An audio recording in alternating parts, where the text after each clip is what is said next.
ہماری سب سے بڑی بدقسمتی یہ ہے کہ ہم اپنی تباہی کے خود ذمہ دار ہیں۔ ہم دوسروں پر الزام ڈالتے ہیں مگر اصل مجرم ہمارا اپنا رویہ ہے۔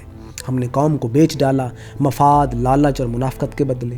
ہم وہ قوم ہیں جو مظلوم پر خاموش رہتی ہے مگر ظالم کے در پر سلامی دیتی ہے۔ ہم انصاف مانگنے نکلتے ہیں مگر چند سکوں اور نوکری کے لالچ میں اپنی آواز بیچ دیتے ہیں۔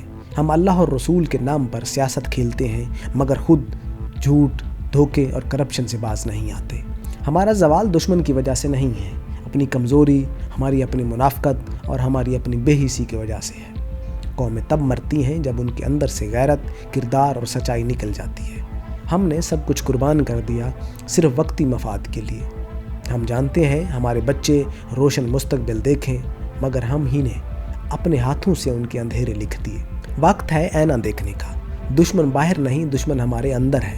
جب تک ہم اپنی سوچ، اپنی عادتیں اور اپنے کردار نہیں بدلیں گے تب تک کوئی لیڈر، کوئی انقلاب، کوئی نعرہ ہمیں نہیں بچا سکتا۔ سوال یہ ہے کہ ہم بدلنے کو تیار ہیں یا پھر اپنے زوال کو گلے لگانے کے لیے ہی پیدا ہوئے ہیں۔